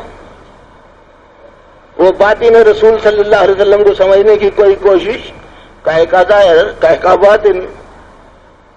ہم لوگوں کی نعوذ باللہ صورتحال یہ ہے کہ نہ ہم نظر کے ظاہر و باطن کو جانتے، نہ عقل کے ظاہر و باطن کو جانتے، نہ لسان کے ظاہر و باطن کو جانتے، نہ ہاتھ پیر کے ظاہر و باطن کو جانتے، نہ دل کے ظاہر و باطن کو جانتے۔ ہم لوگ کیا سمجھ رہے ہیں؟ دل بولے تو بس یہ بائیں پستان کے 2 انگل نیچے بغل کی جانب دھڑکتا ہے گوشت کا لوتھڑا بولے، ارے اس کو صورت دل بولتے ہیں، حقیقی دل تھوڑا ہی ہے وہ تو دل کی ایک صورت ہے، مرکزی ایک اعتبار ہے، ورنہ حقیقی دل کس کو کہتے ہیں معلوم ہے؟ حضرت والد صاحب رحمۃ اللہ علیہ فرماتے ہیں تیرے علم کا میرا دل ہے گھر، تیرے نور کا میری جاں محل۔ اللہ تعالیٰ کے علم کا جو محل ہوتا ہے وہ مقام دل کہلاتا ہے، اور اگر اللہ پاک تھوڑی سی سمجھتے تھے، چونکہ علماء بھی موجود ہیں، اہل تحقیق بھی موجود ہیں، اور بڑے بڑے ریسرچ رکھنے والے اسکالر بھی موجود ہوں گے، اور خوب جستجو رکھنے والے بھی موجود ہوں گے۔ ایک خاص بات حضرت والد صاحب رحمۃ اللہ علیہ کی عرض کیے دیتا ہوں، اللہ کا علم نبی کی ذات مبارک میں رسالت کہلاتا ہے، اللہ کا علم مبارک حضور کی ذات میں رسالت کہلاتا ہے، اور اسی چیز کا نام امتی کے اندر دل کا روپ ہے۔ وہی علم جب امتی میں آتا ہے تو دل کہلاتا ہے۔ ہم نے نہ نفس کو سمجھا، نہ دل کو سمجھا، نہ روح کو سمجھا، نہ باطن روح کو سمجھا۔ اب ظاہری سمجھ میں نہیں آ رہا ہے تو باطن کو سمجھنا دشوار۔ اللہ خیر صلی اللہ، ظاہری احکام کو پورا کرنے کا ہی حوصلہ ہم لوگوں میں نہیں، تو اب باطنی احکام کی تکمیل کے مراتب تو بہت اونچے درجے کی بات ہے، لیکن اس کا یہ مطلب بھی نہیں ہے کہ ایک انسان کوشش نہ کرے، برابر کوشش کرے۔ اچھا جی مکان کیسا ہونا تو اچھے سے اچھا اور دکان کیسی ہونا تو اچھی سے اچھی، تو جائیداد کیسی ہونا تو اچھی سے اچھی، اور مال کیسا ہونا تو خوب سے خوب، سونا چاندی وہ تو زیادہ سے زیادہ۔ اچھا پھر علم کتنا ہونا؟ بس مل صاحب نماز روزے کا مل گیا تو بس ہے۔ جب علم کی بات آتی ہے، قرآن کی بات آتی ہے، اسلام کی بات آتی ہے تو بس سے مل صاحب بس 5 نمازیں پڑھ لیے تو بس ہے، وہ پیسے کتنے ہونا بولا کیوں نہیں؟ میرے کو 260 روپے کافی ہے ملتا، وہ آگے کی ضرورت نہیں ہو رہی. کبھی بولتے ہم لوگ نہیں ملتا، خوب سے خوب تر کی تلاش کرنا چاہیے، اس میں عیب کی کیا بات ہے؟ تو علم دین و نعمت کے سیکھنے میں زیادہ سے زیادہ اچھے سے اچھے کی تلاش میں کیا معیوب بات ہے؟ اب لوگ یوں کہتے ہیں کہ صاحب آپ قادری کا ہی کیوں ہیں، آپ چشتی کیوں ہیں، آپ نقشبندی کیوں ہیں، آپ سہروردی کیوں ہیں، آپ سلسلے سے کیا نسبت رکھتے ہیں؟ کیوں استاد کا نام لینا بھی جرم ہے کیا؟ اگر کوئی شاگرد یہ بولے کہ صاحب میں امام بخاری سے پڑھا ہوا ہوں، کوئی یہ کہے کہ میں امام عاصم سے پڑھا ہوا ہوں، کوئی یوں کہے کہ میں فلاں جو ہے محدث سے اور پڑھا ہوا ہوں، میں بخاری شریف حضرت فخر الدین رحمۃ اللہ علیہ سے پڑھا ہوا ہوں، ہے نا، ابو داؤد حضرت مولانا عبد الاحد رحمۃ اللہ علیہ سے پڑھا ہوا ہوں، مسلم شریف ہے نا شریف الحسن صاحب رحمۃ اللہ علیہ سے پڑھا ہوا ہوں، اور اسی طریقے سے نور الانوار جو اصول فقہ کی کتاب ہے مولانا یونس مدد اللہ سے پڑھا ہوا ہوں، مختصر المعانی مولانا یونس سے پڑھا ہوا ہوں. اسی طریقے سے اکابر دارالعلوم کے اندر مولانا معراج سے میں نے فقہ کی ایک کتاب پڑھی. جی اسی بہت ساری کتابیں پڑھی. چچا فخر الحسن رحمۃ اللہ علیہ سے میں نے شمائل ترمذی پڑھی. تو کیوں بھائی اساتذہ کا نام لینا جرم ہے کیا؟ جب نہیں ہے تو اگر کوئی یہ کہتا ہے کہ مجھے روحانی سبق یہ حضرت چشتی اجمیری سے ملا، بہاؤالدین نقشبندی سے ملا، بہاؤالدین سہروردی سے، شہاب الدین سہروردی رحمۃ اللہ علیہ سے ملا، مجھے حضرت پیران پیر سے کچھ اسباق ملے، تو استاد کا نام لینے میں آخر عیب کی کیا بات ہوگی؟ ٹھیک ہے، اگر کچھ نہیں ہے تو کم سے کم اتنا تو سوچو کہ ہم کو یہ دیکھنا چاہیے کہ صاحب اصل انسانیت کیا ہے، قرآن کسے کہتے ہیں، حدیث کسے کہتے ہیں، علم ظاہر کیا ہے. علم کا آخر سیکھے تو صحیح، ساری چیزوں کو چھوڑو، اصل علم تو سیکھو، نفس علم تو سیکھنا چاہیے نا. طلب الفقہ حتم واجب لازم علی کل مسلم او کما قال علیہ الصلوۃ والسلام. اسی لیے ضروری ہے ملت کا عزیزو علم سیکھیے. اب ہم لوگ کیا سمجھ رہے ہیں بچوں کو علم سکھانا ضروری ہے شاید. ارے بچوں کو سکھانے کا تذکرہ ہے حدیث میں تو یہ ہے ہر مسلمان مرد پر ہر مسلمان عورت پر ضروری ہے. اس علم کے لیے بہت کچھ لوگ قربانیاں دیتے ہیں ماشاءاللہ، لیکن میرے دوستو ایک قربانیاں وہ بھی تھیں جو دور اول کی ہیں. ایک آج مثال دے دوں قربانی کی جسے اندازہ سمجھ میں آتا ہے کہ کس طرح کی قربانیاں دیتے تھے وہ لوگ. اسلام کے پھیلانے میں، اشاعت دین میں، علم حق کو پھیلانے میں اور صحیح بات کو واشگاف کرنے میں، قرآن اور حدیث کے علوم کو پھیلانے میں کس طرح کی وہ لوگ قربانیاں دیا کرتے تھے. لکھا ہے حضرت حکیم الاسلام رحمۃ اللہ علیہ نے. میں بہت مختصر کر کے عرض کر رہا ہوں اس واقعے کو، غور سے آپ سنیں گے تو وہ واقعہ آپ کو یاد رہے گا ورنہ ذہن سے نکل جائے گا. ایک مرتبہ ایک شخص ملک روم کا یا بادشاہ تھا یا گورنر، اس نے آ کے اسلام قبول کر لیا، مدینہ منورہ آ کر اسلام قبول کر لیا. جب اسلام قبول کر چکا تو کچھ عرصہ بیتا، حضرت عمر رضی اللہ تعالیٰ عنہ کا دور آیا. حضرت عمر رضی اللہ تعالیٰ عنہ کا دور آ گیا تو اس وقت کیا ہوا، وہ ملک روم کا جو بادشاہ اور گورنر تھا، اب ظاہر ہے کہ سلطنت چھوٹ گئی، مال چھوٹ گیا، حالات چھوٹ گئے، حشم قدم چھوٹ گئے. تو اب وہ یہاں مکہ مکرمہ کو حج کے لیے آئے. طواف کعبے کا طواف کرنے لگے، ہے نا، کعبے کا طواف کرنے لگے. تو ایک قبیلے فزار نام کا ایک بدوی آدمی، وہ بھی طواف میں مشغول تھا. بدوی تھا، دیہاتی قسم کا تھا. اب دیہاتی قسم کے کیسے قسم کے لوگ ہوتے ہیں آپ لوگ جانتے ہیں. اب وہ طواف کے اندر لوگوں کا ہجوم. اب وہاں کیا بادشاہ، کیا وزیر، کیا فقیر، کیا مشیر، کیا وزیر، سب برابر ایک ہی صف میں کھڑے ہو گئے. محمود آیا، نہ کوئی بندہ رہا نہ کوئی بندہ نہ ہوا. اب یہ اعتبار وہاں پر تو وہ روم کا بادشاہ بھی طواف میں تھا اور بدوی قزاری وہ بھی طواف میں تھا. چلتے چلتے کیا ہوا، اس بدوی کا پاؤں لگ گیا اس بادشاہ کو. اس کی وجہ سے اس کی تہبند ذرا سے سرک گئی. اس کو پھر سے اپنا ذرا سے سنبھال لینے کی اور باندھ لینے کی ضرورت پڑ گئی. اب وہ غصہ آ گیا، اس نے ایک زور سے تماچا رسید کر دیا اس بدوی دیہاتی کے اوپر. اب وہ بے ہوش ہو کے گرا، کچھ ہوش آیا، پھر اس کے بعد سیدھے حضرت عمر رضی اللہ تعالیٰ عنہ کے پاس گیا. اس نے کہا کہ صاحب ایک شخص نے مجھے ایسا فلاں شخص ہے اس نے مجھے تماچا رسید کر دیا. تو انہوں نے کہا کہ کیوں؟ امیر المومنین نے کہا کہ کیوں؟ تو اس نے کہہ دیا کہ ایسے طواف میں جا رہے تھے، اختیار تو تھا نہیں، بے اختیاری کی کیفیت تھی، کوئی اختیاراً ارادتاً وہاں اس مقام پر ایسا نہیں کیا کرتا، ایسی صورتحال ہو گئی ہے، انہوں نے ظلم اور زیادتی کی ہے، مجھے بدلہ یا تو بدلہ دلا دیجئے یا تو بدل دے دیجئے، دونوں میں سے کوئی ایک بات ہونا چاہیے. آپ نے کہا کہ اچھا ٹھیک ہے. آپ نے کیا کیا؟ اس شخص کو بلا لیا، کہا کہ ٹھیک ہے آؤ دربار میں اور عدالت کے اندر تمہارا فیصلہ ہوگا. آگے دیکھو تم نے زیادتی کی ان کے اوپر. طواف پہ کوئی آدمی اس طریقے سے ارادتاً غیر ضروری انداز پر بے ہنگم طریقے سے گرانے کی کوئی بھی کوشش نہیں کرتا.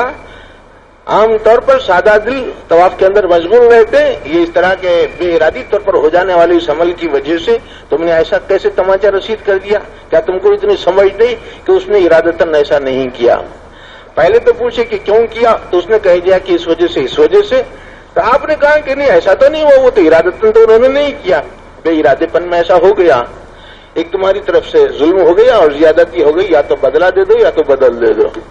تو اس نے کہا تو کیا اسلام میں امیر اور غریب کا کوئی فرق نہیں ہے؟ ایک بادشاہ اور ایک دیہاتی برابر ہو گئے.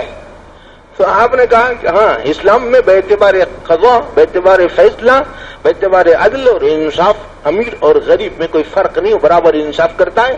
امیر کا حق امیر کو دلاتا ہے، غریب کا حق غریب کو دلاتا ہے. کہ اس کا مطلب یہ ہوا کہ ایک بادشاہ اور فقیر دونوں برابر ہو گئے. تو جی ہاں برابر ہو گئے. تو ٹھیک ہے اب میں چل رہا ہوں بولا اور واپس ہو گیا. اسلام سے اس نے کنارہ کشی اختیار کر کے مرتد ہو گیا. اسلام کو اس نے چھوڑ دیا.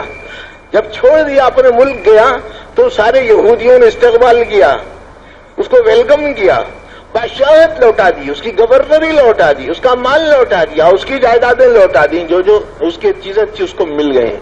لیکن چونکہ اسلام کی تعلیمات کو کچھ پڑھا ہوا تھا تو دل میں کسک کسک رہتی تھی، وہ مسلتا رہتا تھا دل. حضرت عمر رضی اللہ تعالیٰ عنہ کے زمانے میں کیا ہوا، ایک صحابی تجارت کے لیے ملک قسطنطنیہ پہنچے. تو اس بادشاہ اور گورنر کو یہ بات معلوم ہوئی کہ قسطنطنیہ اس ملک کے اندر ایک صحابی رسول تشریف لائے ہیں اپنے ذاتی کام سے. تو کہا کہ صحابی رسول ہیں، ملنے کو جی چاہتا ہے مل لیں گے. اب یہ الگ بات ہے کہ کچھ حالات پیش آئے، ایسا اور ایسا اور ایسا ہوا، لیکن مل لیں گے. جب صحابی رسول ملنے گئے تو علیہ سلیک ہوئی، ملاقات ہو گئی. اس کے بعد بات چیت ہوئی دونوں میں. خاص بات یہ ہے سنانے کی، اس گورنر نے یہ بات کہی کہ دیکھو صاحب اسلام کی جو تعلیمات ہیں اور اس کی جو محبت ہے ابھی میرے دل میں ہے موجود.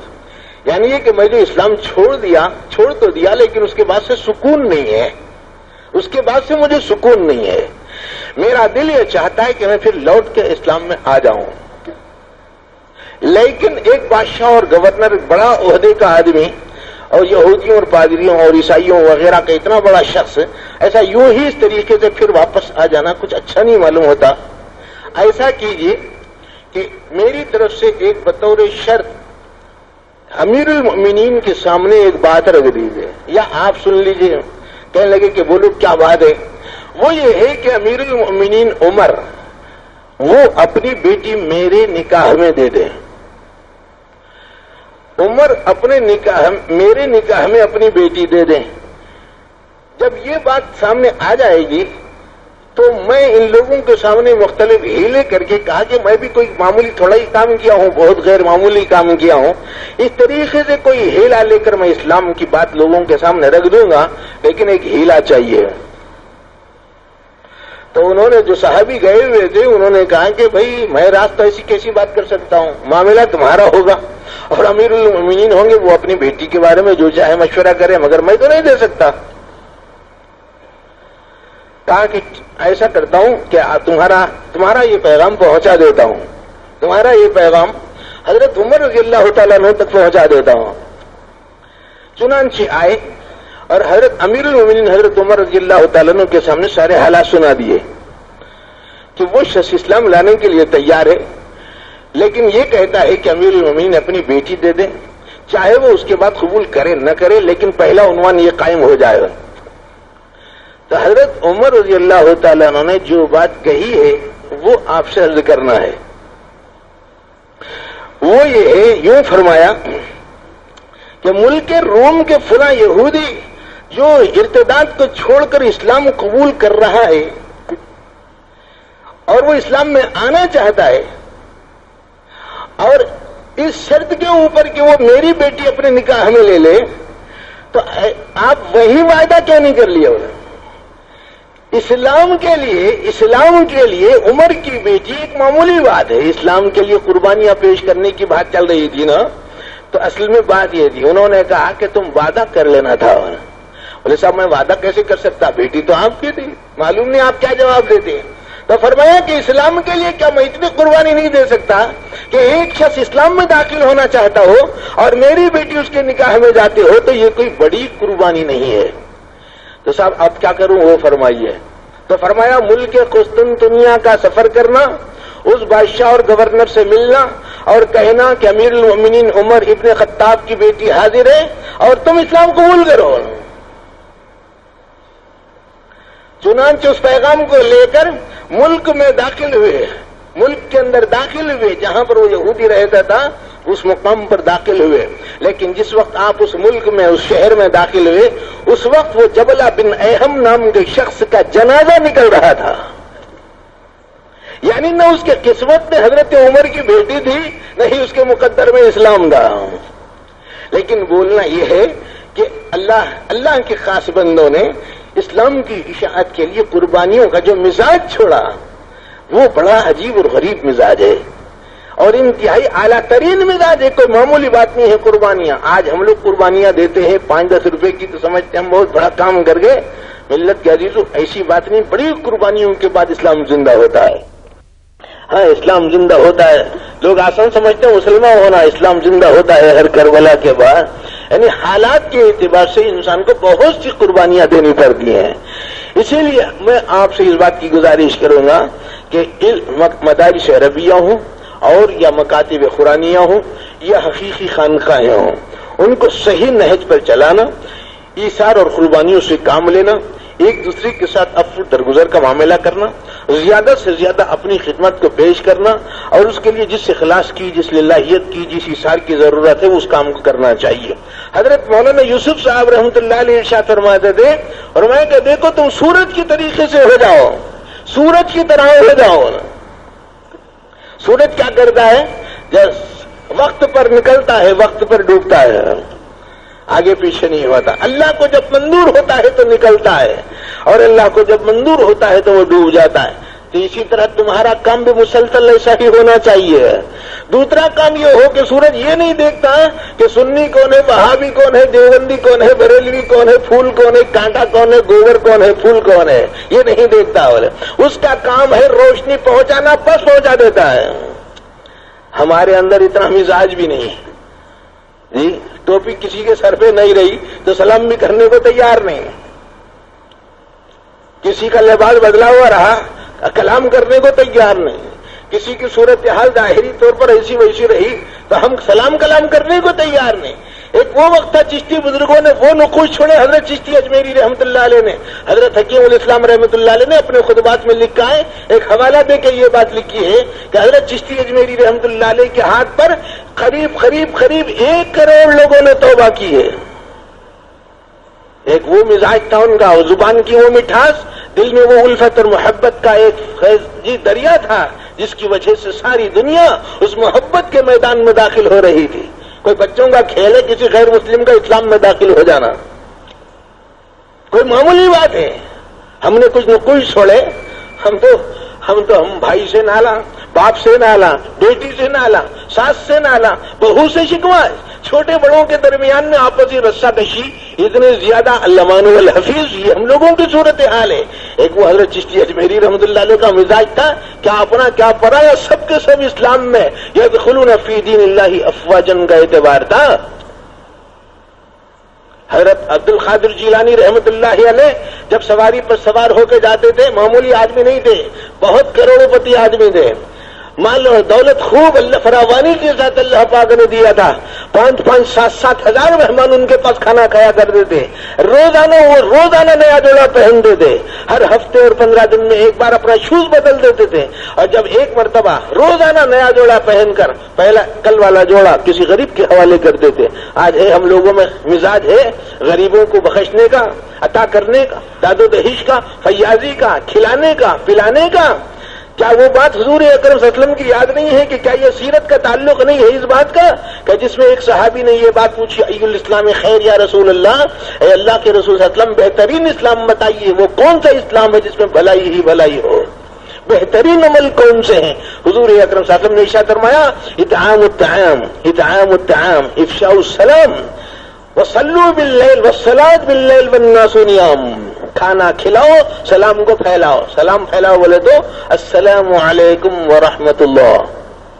ہاں کہیں آپ لوگ وہ سوچ رہے ہوں گے السلام علیکم. اطعام الطعام افشاء السلام الصلاۃ باللیل والناس نیام. جب ساری دنیا سو رہی ہو اس وقت اللہ کے گھر میں اللہ کی عبادت کے لیے کسی شخص کا کھڑے ہو جانا اور اللہ کے سامنے عبادت میں مشغول ہو جانا, وہ اللہ تعالیٰ کا محبوب. اسلام کی خوبیاں اور بھلائیاں اور انوار کے چمکنے دمکنے کا معاملہ وہ ہے. اور بھائی کام کو کرے تو ذرا حکمت سے بھی کرنا. جی بھوپال میں ایک بزرگ سے ملاقات ہوئی. جی مولانا نور ان کا نام تھا, اب رحمت اللہ علیہ ہو گئے. ایک مرتبہ ہم سے ملاقات کی اور کہا کہ دیکھو دعوت کا کام حکمت سے ہوتا ہے تو کامیاب, اور دعوت کا کام حکمت سے نہیں ہوتا تو فیل ہو. پھر ایک مثال دی اور فرمایا کہ دیکھو کھلا سن لو اچھی طریقے سے. یہ فرمایا کہ ایک شخص جو طہارت کے لیے جا رہا ہے اور اس کو پیشاب زور سے آ رہا ہے, آپ نے اس شخص کو روکا اور کہنے لگے کہ ٹھہر 6 نمبر سنانا ہے. ایمان کی بات بولوں گا, نماز کی بولوں گا, علم کی بولوں گا, ذکر کی بولوں گا, اکرام کی بولوں گا, اخلاص کی بولوں گا, اس کے بعد جانا ہوگا. تو فرمایا کہ دیکھو اس وقت تبلیغ یہ نہیں ہے کہ تم اس کے سامنے 6 نمبر گنواؤ, تبلیغ یہ ہے کہ اس کے لیے طہارت کے پانی کا انتظام کرواؤ. یہ ہے حکمت. پھر اس کو بٹھاؤ, اطمینان سے سمجھاؤ, ایمان کی بات کرو, نماز کی بات کرو, علم کی بات کرو, ذکر کی بات کرو, فکر کی بات کرو, طمانینت کی بات کرو, ذکر کی بات کرو, فکر کی بات کرو. اور وہ بیچارہ حیران پریشان. اب ہم بولیں گے صاحب میں کوئی غلط بات تھوڑا ہی بول رہا ہوں. ارے بھائی بول رہا ہے صحیح ہے, مگر کب بول رہا ہے, کیسا بول رہا ہے, کس سے بول رہا ہے, کتنی بول رہا ہے, وہ بھی تو ذرا سوچ لے کہ کیا بولنا چاہ رہا ہے. والد صاحب رحمۃ اللہ علیہ فرماتے تھے ایک شکاری کو تو کم سے کم اتنی عقل رہتی ہوگی تو کیا مچھلی کو جی بندوق میں بارود بھر کے اور گولی بھر کر مچھلی کے اوپر کب شکار کرنا ہے وہ شکاری کو معلوم رہتا ہوگا. کیا کوئی آدمی ایسا سوچتا ہے؟ وہ سب کچھ بھی نہیں, بندوق میں بارود ہے اور گولی ہے اور گولی میں مچھلی ہے, لہذا چلاؤ, لگن تو لگن تو تمہیں ایسا ہے کیا؟ بھائی دیکھو, آپ موقع دیکھو, محل دیکھو, جگہ دیکھو, اڈا تلاش کرو, موقع محل کو دیکھو, آپ انتظار کرو, چھپی ہوئی حالت پر رہو, حکمت سے کام لو.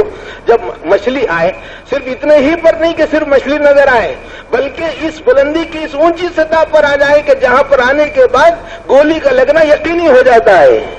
اللہ ماشاء اللہ اس سطح پر گولی لگائی جاتی ہے.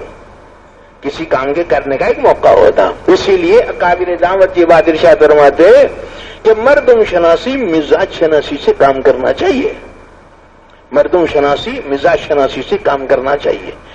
ایک غریب مل گیا, کیا مطلب اس کا؟ ایک غریب ملا, اب ملتے ہی کیا بولنے لگے, ہاں غریب ہیں تمہارے پاس پیسہ نہیں, تم زکات نہیں دے سکتے, اور تم غریب ہیں, ارے تم حج بھی نہیں کر سکتے, تم غریب ہیں, آج کی دنیا میں تمہارا کوئی مقام نہیں, تم یہ ہے, تم ایسے ہیں, تم ویسے ہیں.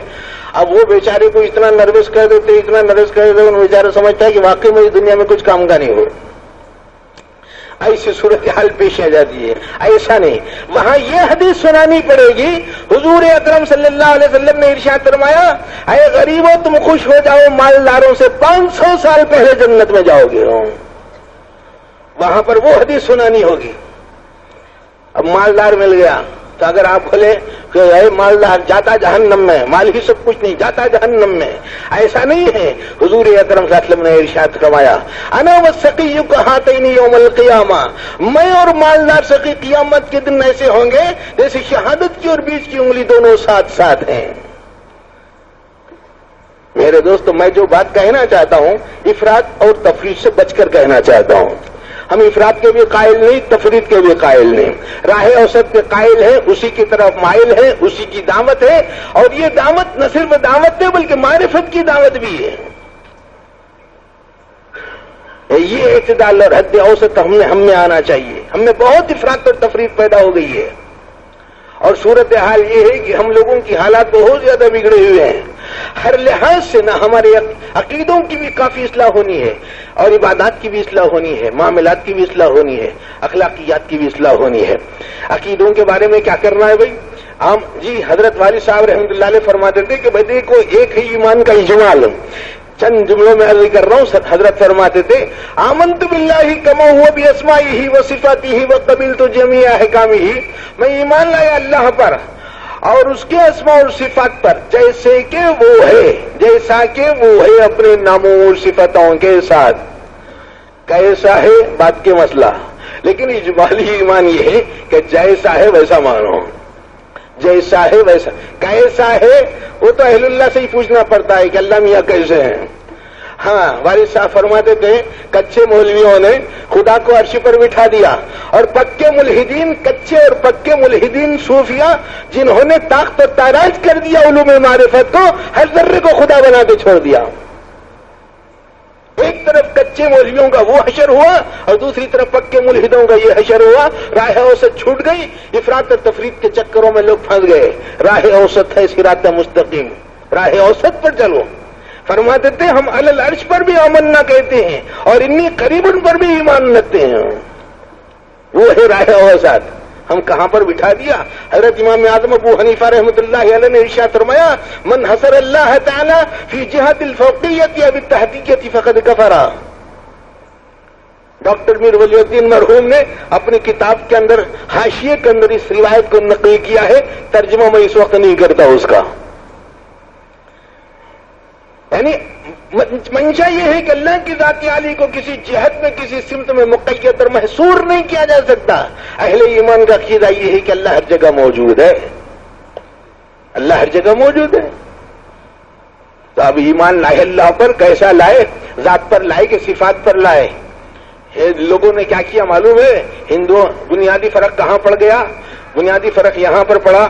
یہ جو ہندو ہے یا برہمن ہے یا دیگر اور قسم کے لوگ ہیں یا اور آدیا سماج کے لوگ ہیں یا اور دیگر مذاہب کے لوگ ہیں، یہودی ہیں یا عیسائی ہیں یا ان سے ملنے والی ہلنے والی نکلنے والی شاخیں ہیں یا دیگر اور مختلف قسم کی مذاہب اور رسم و رواج کے حاملین جو ہے نا، ایک بنیادی فرق یہ پڑ گیا ان لوگوں میں کہ انہوں نے اللہ کی ہر صفت کو الگ الگ خدا مانا.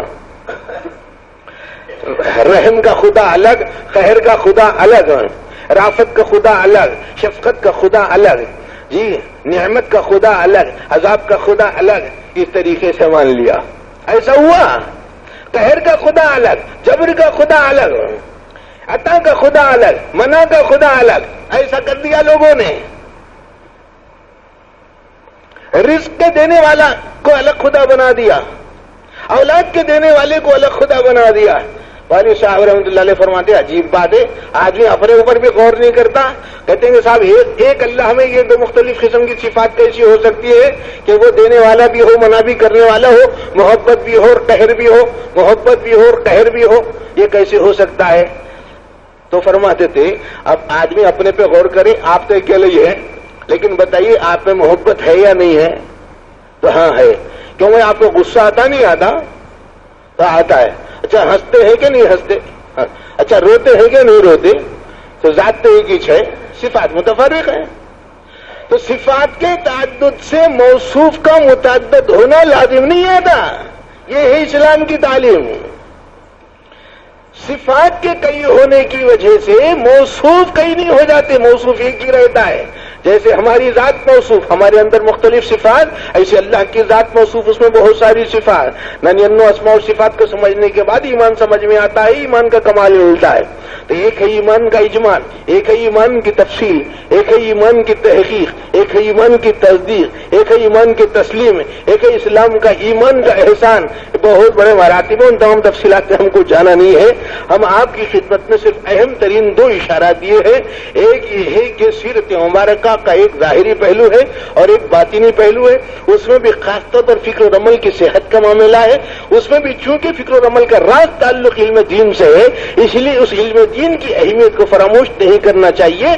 جو خدمتیں ہو رہی ہیں ان کو غنیمت سمجھیں، جو بھی خدمتیں ہو رہی ہیں ان کو غنیمت سمجھیں۔ ہم اپنے بیان کے آخری حصے میں جس اہم بات کا اشارہ دینا چاہتے ہیں وہ یہ ہے کہ دیکھو بھائی، ہم لوگ ہر طرح سے پریشان ہیں۔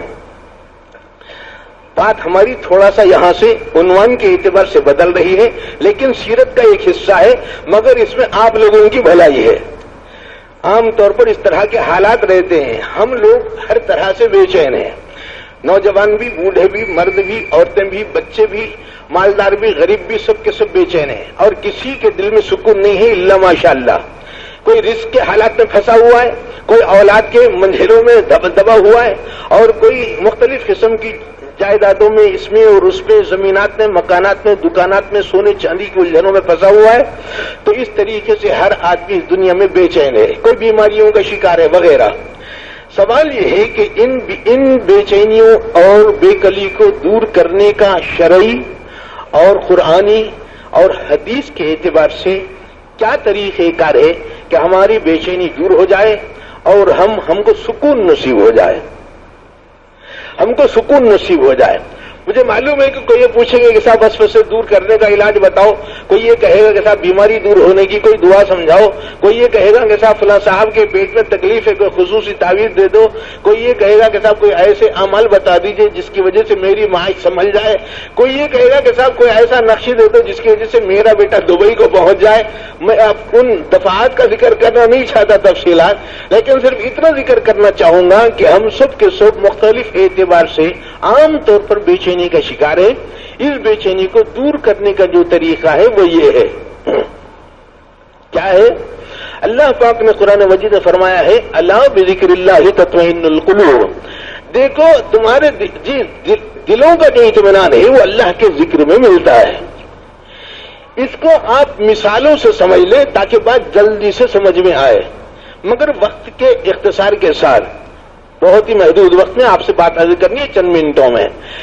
دیکھیے، ایک شخص اگر اپنی آنکھوں سے، بھلی چنگی آنکھوں سے کسی چیز کو دیکھ رہا ہو، اچانک اگر اس کے بہوں کا بال یا پلک کا بال، پلک اس کی آنکھ میں گر گیا، یا گھاس کا تنکا اڑ کے گر گیا، یا کوئی کنکر، ریت کا کوئی کنکر اڑا اور اس کی آنکھ میں گر گیا، تو بے چینی ہوتی نہیں ہوتی؟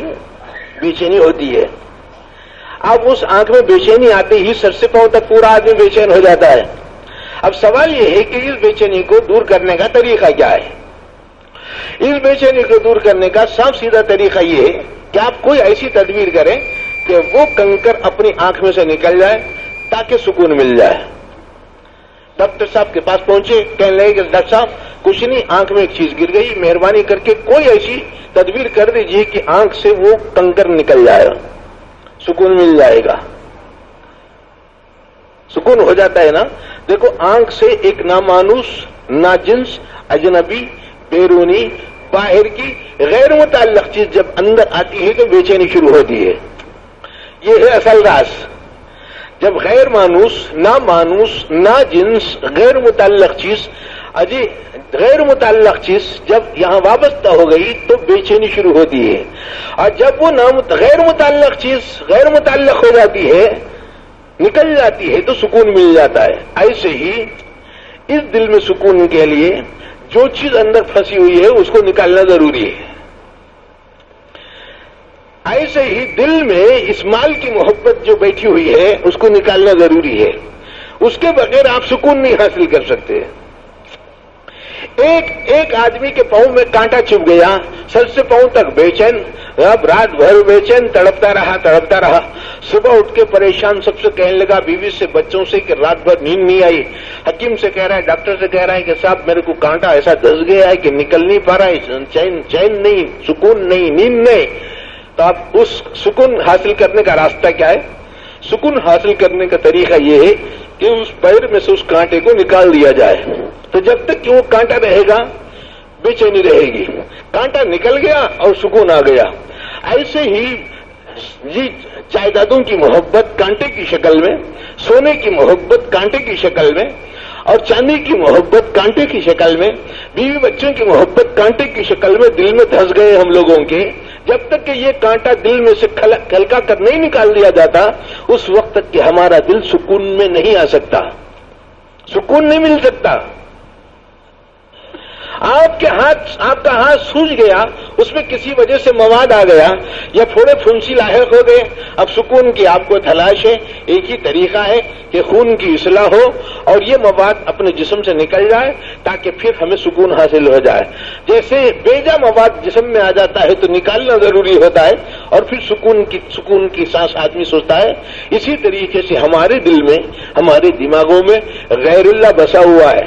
حضرت چشتی اجمیری رحمت اللہ علیہ اور خواجہ بختیار کاکی رحمت اللہ علیہ اور اسی طریقے سے حضرت شیخ عبد القادر جیلانی رحمت اللہ علیہ یہ کہتے ہیں کہ دیکھو ہم لوگوں کے دل میں غیر اللہ بسا ہوا ہے بس۔ حضرت محدث دکن عبداللہ شاہ صاحب رحمت اللہ علیہ نے اپنے مواعظ میں یہ بات لکھی ہے کہ دیکھو یہ دل کے اندر پتہ نہیں کیا کیا چیزیں بھر رکھا ہے رے تو۔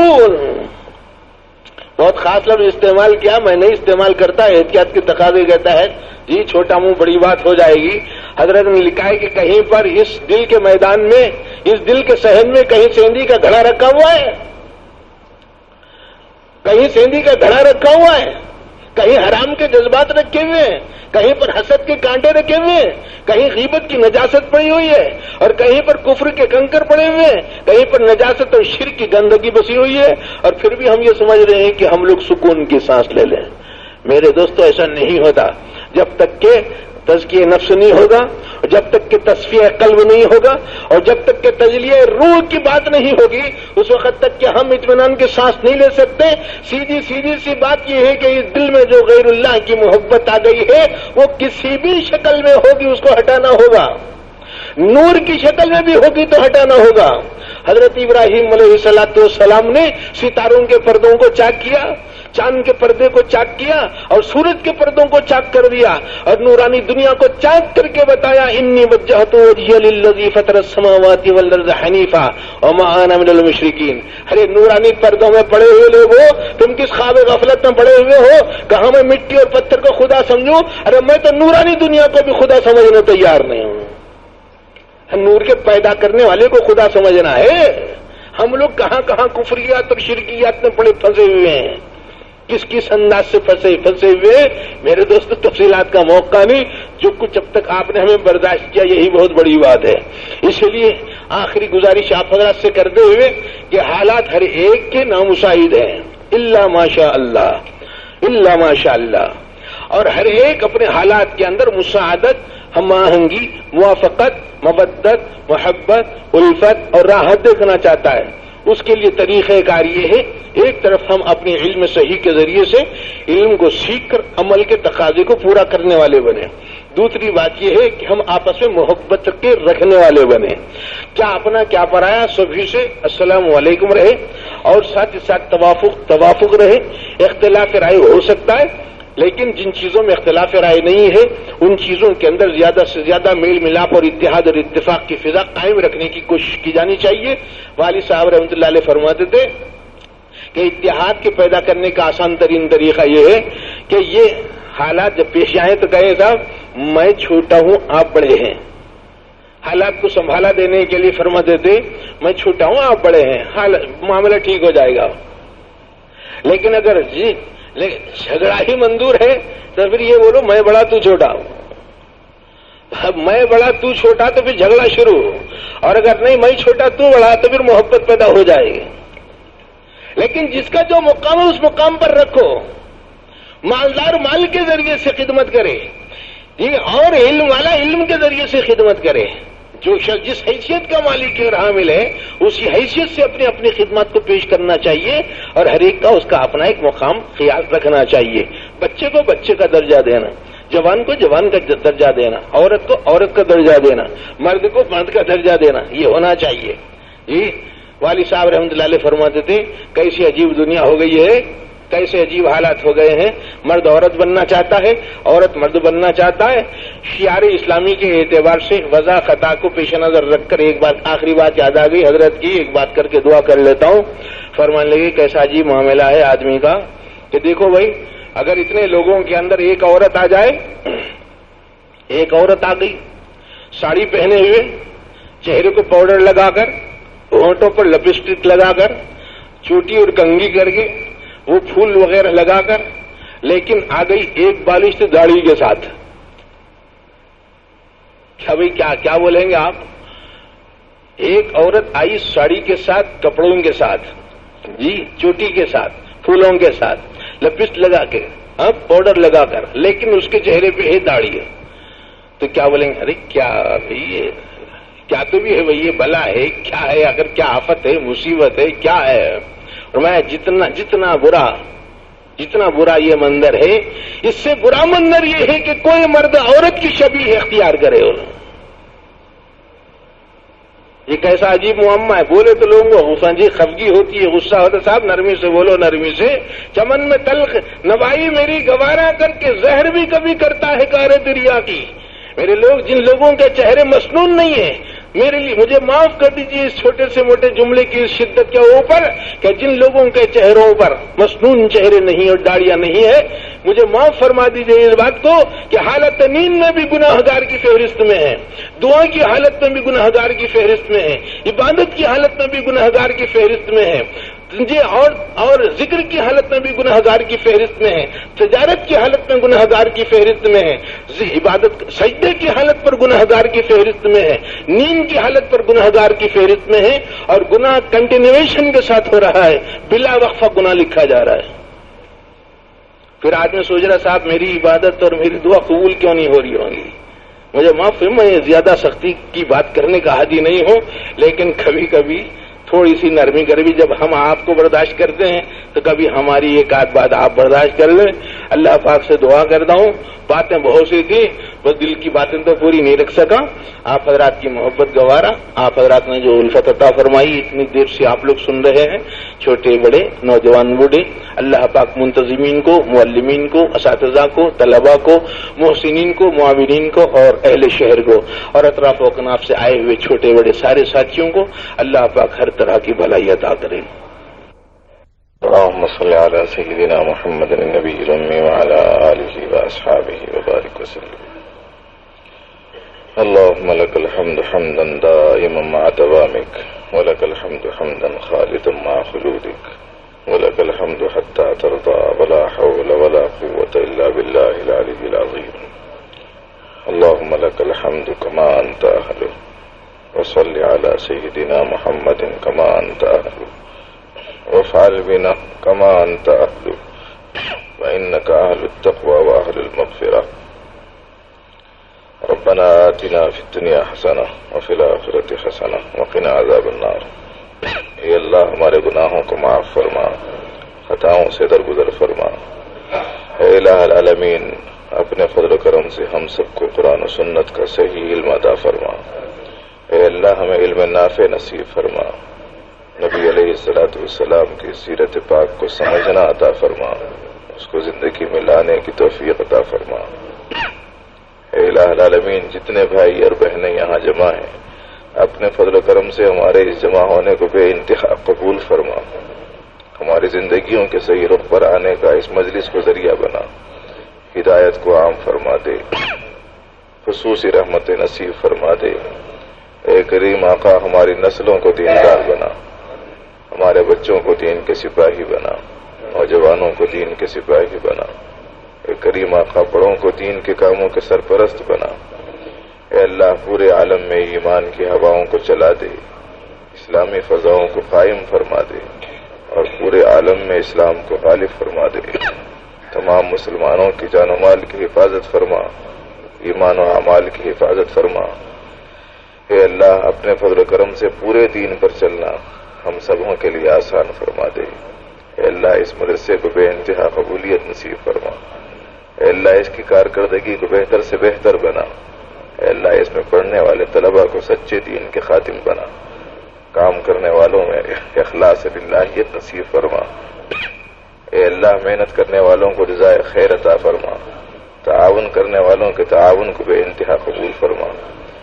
اے اللہ پورے عالم میں جہاں جہاں دین کی جس لائن سے محنتیں ہو رہی ہیں اپنے کرم سے قبول فرما لے۔ اے اللہ نظام آباد کے ہونے والے اجتماع کو بے انتہا کامیاب فرما۔ اے اللہ اسے قبولیت عطا فرما۔ اس پورے علاقے میں ہدایت کے پھیلنے کا اسے سبب و ذریعہ بنا۔ اے اللہ جس بھائی اور جس بہن کے سینے میں جو جائز خواہش چھپی ہو اپنے کرم سے پورا فرما۔ سب کو مقاصد حسنہ میں کامیابی عطا فرما۔ اے اللہ ہمارے کہنے کو سننے کو قبول فرما۔ تمام بیماروں کو شفا عطا فرما۔ جو مقروض ہیں ان کے قرضوں کی ادائیگی کی شکلیں صورتیں پیدا فرما۔ اے اللہ جن گھروں میں انبیاء لڑکیاں ہیں، شادی کے قابل بچیاں ہیں، اے اللہ ان کی شادیوں کا انتظام فرما۔ اے اللہ ان کے ماں باپ کے سینوں سے ان کے بوجھ کو ہلکا فرما۔ اے اللہ جو جس قسم کی پریشانی میں گرفتار ہے اپنے کرم سے اسے خلاصی عطا فرما۔ جو مسحور ہیں ان کے سحر کو توڑ دے، جو پریشان ہیں ان کی پریشانیوں کو دور کر دے، جو ناجائز مقدمات میں پھنسے ہیں انہیں خلاصی عطا فرما۔ اے اللہ اپنے فضل و کرم سے وہ تمام خیر ہمیں عطا فرما جو نبی علیہ الصلوۃ والسلام نے مانگا، اور ان تمام شرور سے ہماری پوری حفاظت فرما۔